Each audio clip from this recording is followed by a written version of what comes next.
Madam नमस्कार। नमस्ते madam आज हम आपसे जानना चाहेंगे हाइपरमेसिस ग्रेवी थ्योरम के बारे में। मैडम सबसे पहले आप बताइए अपना नाम और आप कितने वर्षों से महिला विशेषज्ञ हो, कितने वर्षों से आप इलाज कर रहे हैं? मेरा नाम डॉक्टर दिव्या देवानी आसुरानी है। मैं नागपुर में ऑब्स्टेट्रिशियन और गायनेकोलॉजिस्ट हूँ। मेरा प्रैक्टिस जरीपटका में मेनली बेस्ड है और यहाँ पे मेरा अपना क्लिनिकल सेटअप है।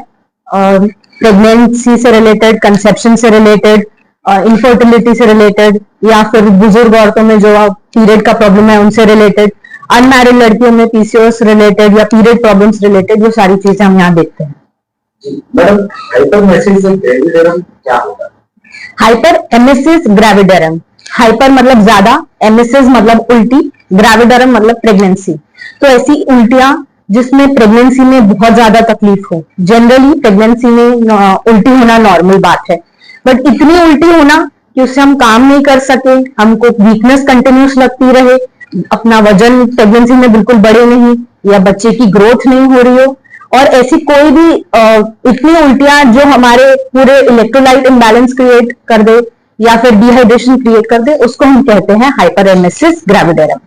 बात की जाए इसके कारणों की, तो किस कारणों से होते हैं? हाइपरेमेसिस जनरली फर्स्ट प्रेगनेंसी के पहले 3 महीनों में ज्यादा होती है। कुछ कुछ प्रेगनेंसी में आखिरी तक भी रहती है। इसके कारण मेनली एचसीजी करके एक हार्मोन होता है जो प्रेगनेंसी हार्मोन होता है, उसके वजह से ये मेनली इंड्यूस होता है वॉमिटिंग। ऐसी कोई भी प्रेगनेंसी की स्टेज जिसमें एचसीजी हार्मोन ज्यादा सिक्रीट हो, जैसे कि ट्विन प्रेगनेंसी हो गई, ट्रिपलेट प्रेगनेंसी हो गई, एक मोलार प्रेगनेंसी करके होती है, या फिर पहली प्रेगनेंसी में किसी को ऐसी उल्टियों वाली तकलीफ रही है, या फिर एसिडिटी की तकलीफ किसी औरतों को पहले से ही ज्यादा है, तो ऐसी औरतें ज्यादा ससेप्टेबल होती है हाइपरेमेसिस के लिए।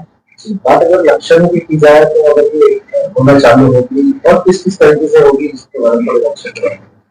हाइपरेमेसिस जो है सिर्फ उल्टियों को ही, ज्यादा उल्टियों को कहते हैं। अगर थ्रू आउट नौशिया भी लग रहा है या फिर मतलब उल्टी जैसा लग रहा है, या फिर खट्टी डकारें ज्यादा आ रही है, या उल्टी जैसी लग रहा है पर निकल नहीं रहा है कुछ, या फिर इतनी उल्टी हो रही है कि कुछ भी पेट में पानी भी नहीं टिक रहा, खाना भी नहीं टिक रहा, उसको हम कहते हैं हाइपरेमेसिस ग्रेविडरम। उसमें कंटिन्यूसली वीकनेस लगेगी आपको, जितना प्रेगनेंसी में वेट गेन था वो भी और गिरते जाएगा, जितना नॉर्मल वेट था प्रेगनेंसी से पहले वो भी कम होते जाएगा, ग्रोथ ठीक से दिखेगी नहीं। तो ये सारे लक्षण देखे जाते हैं। मैडम महिलाओं को इससे अगर बचाव करना है, बचना है, तो क्या क्या करना होगा? सबसे पहले तो मैं कहूंगी डॉक्टर के पास जाइए। घर के लोग जनरली कहते हैं कि ये उल्टियां बहुत कॉमन है, घर के बुजुर्ग हैं या कोई और प्रेग्नेंट औरत रही कहती है कि नॉर्मल है, सिर्फ तुझे ऐसा हो रहा है, या अगली प्रेगनेंसी में ऐसा नहीं होगा, या फिर आने वाली प्रेगनेंसी के टाइम में ये धीरे धीरे ठीक हो जाएगा। पर उनकी बातों पर रिलाय मत कीजिए। सबसे पहले तो अपने डॉक्टर को कंसल्ट कीजिए, क्योंकि बहुत सारे पैरामीटर्स चेक करने होते हैं, जैसे आपकी पल्स वॉल्यूम कैसा है, आपका बीपी कैसा है, आपका यूरिन आउटपुट कैसा है, यूरिन में कीटोन बॉडीज वगैरह है या नहीं। ये सिर्फ आपको एक मेडिकल हेल्थ एडवाइजर ही बता पाएगा, बाकी के लोग नहीं बता पाएंगे। मैडम इसके लक्षण में कितने महीने की गर्भवती महिलाओं को शुरुआत हो जाती है, कब तक चलता है? Generally first month of conception से लेके 3-4 महीनों तक सेटल हो जाती है, पर किसी किसी वुमेन में आखिरी तक कंटिन्यूड रहती है। फिर उनको उनके पैरामीटर्स देख के डिसाइड करना चाहिए कि उनको मेडिकल हेल्प ओरल लगेगी या फिर एडमिशन लगेगा, आईवी फ्लूइड्स देने पड़ेंगे, या फिर घरगुती इलाज से या फिर कुछ मेडिकेशन ओरल देके वो ठीक हो जाएगा। मतलब इस बीमारी के चलते, इस प्रॉब्लम के चलते क्या महिलाओं को और कोई दूसरी भी समस्या होती? हाँ, कहीं कहीं तो इसको नियर डेथ भी बोला जाता है।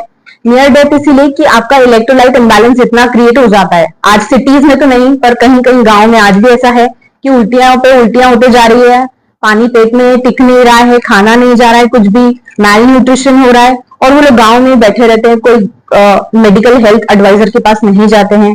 सब लोग घर के यही बोलते रहते हैं कि उल्टी है, आज नहीं हो रही, कल ठीक हो जाएगी, अगले महीने ठीक हो जाएगी, पर ऐसा नहीं है।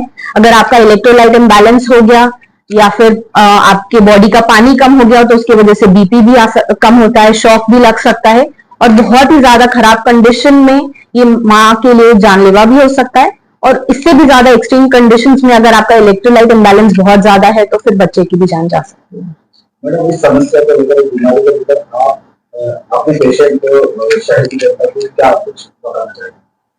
मैं बस यही कहूंगी कि जो पहले से मिथ बनी हुई है कि प्रेगनेंसी में उल्टी होना एक अच्छा लक्षण है या फिर उल्टी रोज होनी चाहिए या बंद हो जाएगी, अपने आप डिसीजंस मत लीजिए।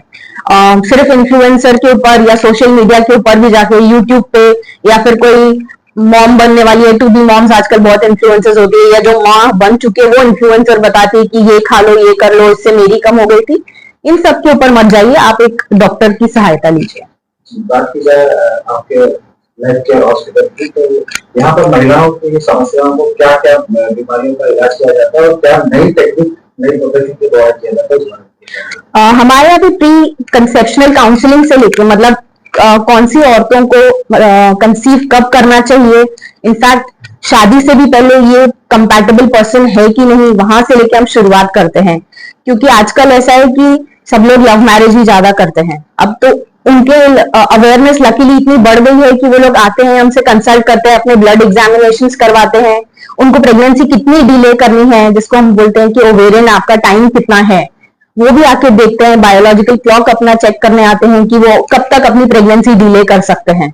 वहां से लेके फिर उसके बाद कंसेप्शन के बाद इमीडिएटली कंसेप्शन में अगर कोई प्रॉब्लम आ रही है तो उसके लिए सोनोग्राफी, उसका आगे का इलाज, हस्बैंड में कोई तकलीफ है या वाइफ में कोई तकलीफ है उसका इलाज, उसको पहले पता लगाना और फिर उसका इलाज, और बाद में फिर पूरा through out pregnancy, high risk pregnancy वगैरह सारी कवर की जाती है। और फिर सेफ मदरहुड। सेफ मदरहुड मतलब प्रेगनेंसी तो सेफ जरूरी है, पर साथ में डिलीवरी भी सेफली, ताकि मदर भी सेफ है और बेबी भी सेफ है। ये पूरा ध्यान हमारे यहाँ रखा जाता है। मैडम, अगर लाइफ केयर हॉस्पिटल में आपसे किसी को परामर्श लेना है, इलाज करवाना, तो किस तरीके से आपके पास पहुंच सकता है? मैं आपको इजीली अवेलेबल मिल जाऊंगी। आप मेरा नाम डॉक्टर दिव्या देवानी आसुदानी गूगल पे सर्च कर सकते हैं, जस्ट डायल पे सर्च कर सकते हैं। मेरा हॉस्पिटल का एड्रेस है प्लॉट नंबर 20 नारा रोड, जरीपटका, नागपुर।